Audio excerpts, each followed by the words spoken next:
Hello everyone. तो आप सभी कैसे हैं? सभी को हरे कृष्णा राधे राधे। तो देखिए, बीपीएससी टीआरई 2.0 से आपको कुछ नोटिस दिया गया है।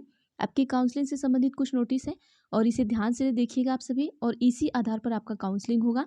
तो हम फटाफट से पढ़ देते हैं, आप इनको ध्यान से देखिएगा। जो जो चीज़ें हैं उस तरीके से आप अपने डॉक्यूमेंट्स को लेकर जाइएगा, और उस तरीके से आपकी जितने भी काउंसलिंग की प्रोसेस है इसी तरीके से होगा। और ये जो आपका लेटर आया हुआ है, ये आपके बीपीएससी का जो वेबसाइट है वहाँ से आपको मिल जाएगा।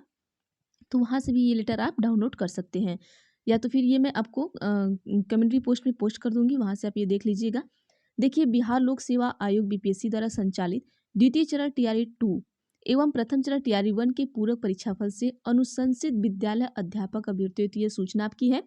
देखिए, बिहार लोक सेवा आयोग द्वारा प्रकाशित विज्ञापन संख्या 27/2023 के आलोक में द्वितीय चरण टीआरई 2 के अनुशंसित विद्यालय अध्यापकों एवं विज्ञापन संख्या कितना आपका है 26/2023 के आलोक में प्रथम चरण। देखिए, प्रथम चरण का मतलब आपका क्या हुआ, जो आपका टीआरई फर्स्ट था के पूरक परीक्षा फल से अनुशंसित विद्यालय अध्यापक की परीक्षा क्रमशः अगस्त 2023 एवं दिसंबर 2023 में आयोजित की गई थी।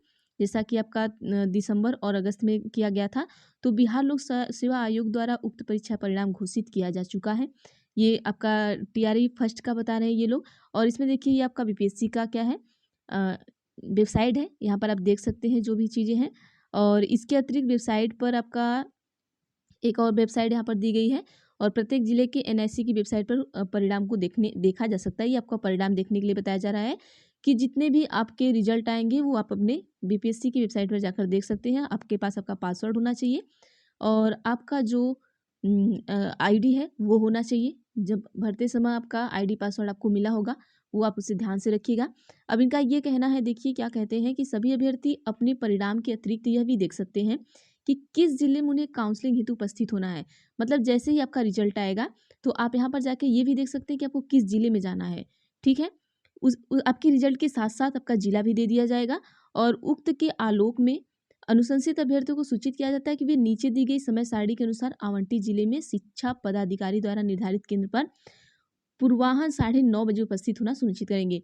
मतलब नीचे दी गई समय सारणी है, उसके अनुसार आप क्या करेंगे, निश्चित करेंगे कितने बजे, 9:30 बजे। देखिए, आप 9:30 बजे ना जाकर मेरे हिसाब से आप 8:30 बजे तक वहाँ पर पहुँच जाएँ, ताकि आपका कोई भी चीज़ें छूटे ना। और ज़्यादा लेट से लेट आप 9 बजे तक पहुँच जाएँ। अगर कहीं भी आपको टाइम काउंसलिंग हो या एग्जाम हो, अगर आपको 9 बजे का टाइम दिया गया है तो आप 8:30 बजे पहुँचिए।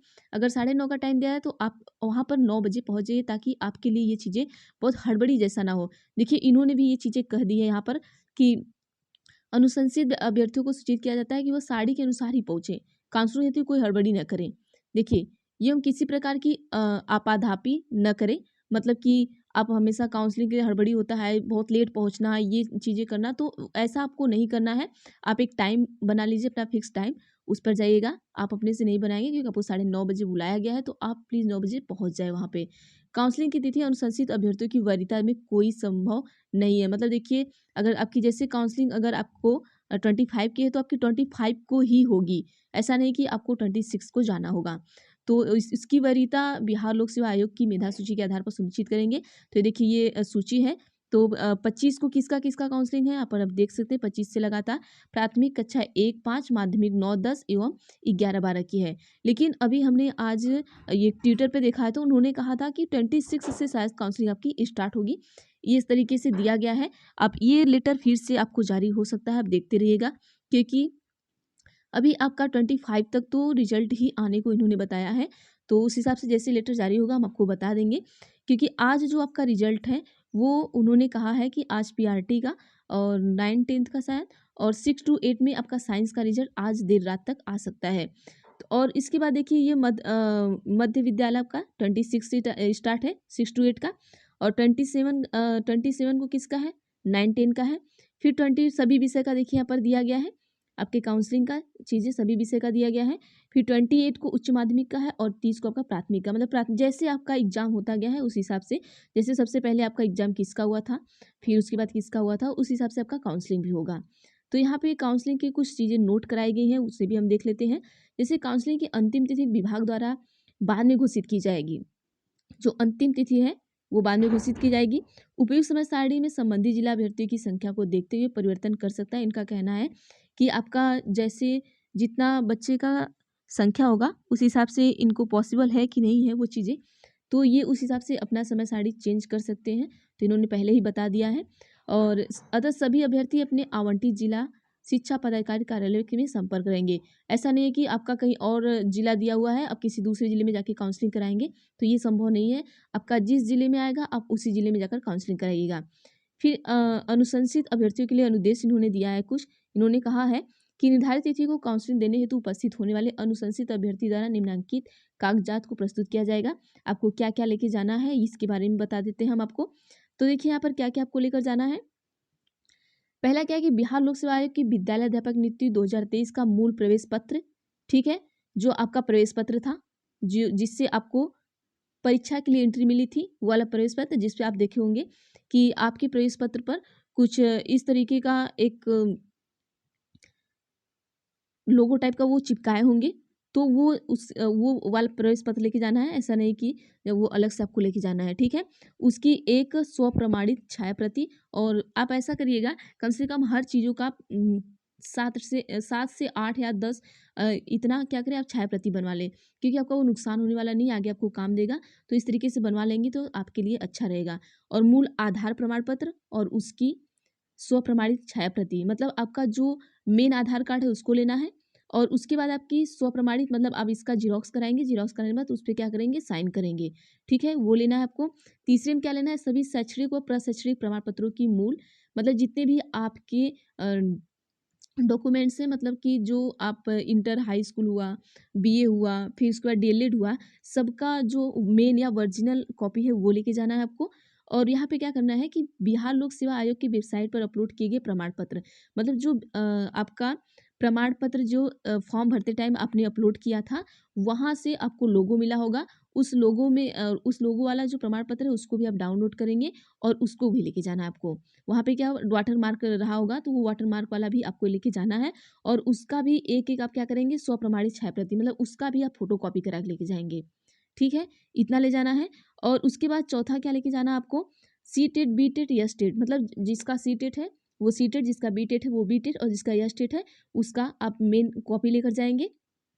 और इसको भी क्या करेंगे, जो वाटर मार्क से आपका सीटेट का मार्कशीट आपने अपलोड किया होगा फॉर्म भरते टाइम, तो उसको लेकर जाएँगे आप। फिर क्या करना है, पासपोर्ट साइज़ का 3 फ़ोटोग्राफ, ठीक है? 3 फ़ोटो आपको ले जाना है अपने पासपोर्ट साइज़ का, जैसा कि आयोग द्वारा आयोजित परीक्षा में शामिल होने हेतु पूर्व में आयोग में ऑनलाइन, ऑफ़लाइन जमा किया गया था। मतलब जो फ़ोटो आपने जमा किया था परीक्षा में, सेम वही फ़ोटो आपको 3 कॉपी लेकर जाना है। वो फ़ोटो आप बचा के रखे होंगे तो उसी का कॉपी करा लीजिएगा, तो 3 कॉपी उसका लेकर जाना है। ऐसा नहीं यहाँ पर 3 कॉपी लिखा है तो आप 3 कॉपी ले जाइए और रास्ते में 2 कॉपी गिरा दीजिए, आपके पास 1 ही कॉपी बचा। तो इसलिए चीज़ें जो भी आप एक्स्ट्रा लेकर जाएँगे।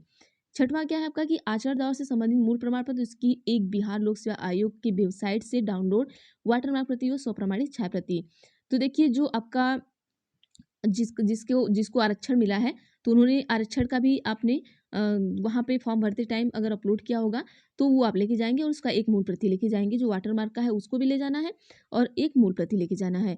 सातवां क्या लेके जाना है आपको कि जन्म तिथि में छूट, यदि आपकी जन्म तिथि में छूट का या कुछ ऐसा आपने अपलोड किया है, तो उसे ले जाएँगे, और मतलब जो वाटर मार्क वाला है उसको ले जाएँगे और उसका कॉपी भी करा के लेकर जाएँगे।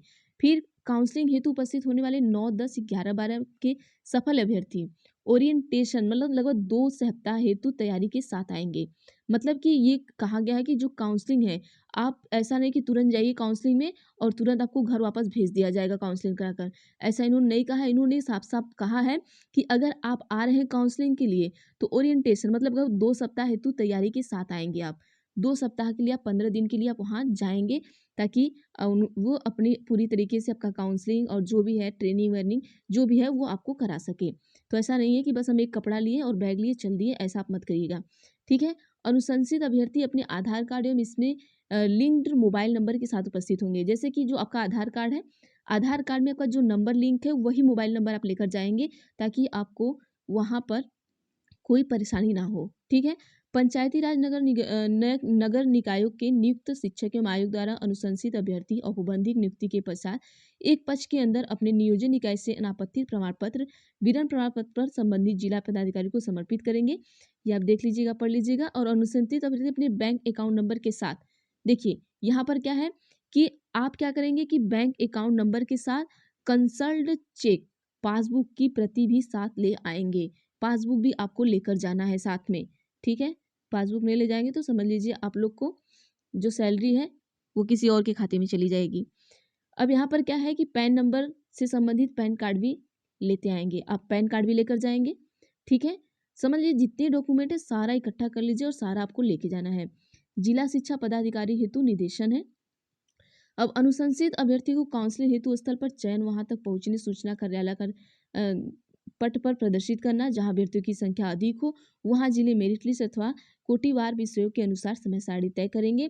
स्थल पर आवश्यक विषयवार काउंटर निर्माण अभ्यर्थी की सुविधा हेतु ध्वनि विस्तारक यंत्र की व्यवस्था किया जाएगा आपका, और निर्धारित काउंटर पर कर्मियों का प्रतियोजन होगा। ये सारी चीजें इनका उन लोग का है वो अपना करेंगे, जैसे इनका प्रिंटर है, स्कैनर है, ये सारी चीजें वो पदाधिकारी के लिए है जो आपका काउंसलिंग करवाने आएंगे। जितना आपके लिए था मैंने उतना बता दिया। और यहाँ अनुशंसित अभ्यर्थी के समर्पित उन्हीं प्रमाण पत्रों का सत्यापन करेंगे जो लोक सेवा आयोग की वेबसाइट अपलोड एवं वाटरमार्क हो। आप उन्हें ही देंगे जो वाटरमार्क हो। पहले जब वो मांगेंगे तो उस तरीके से आप दीजिएगा उन्हें, ठीक है।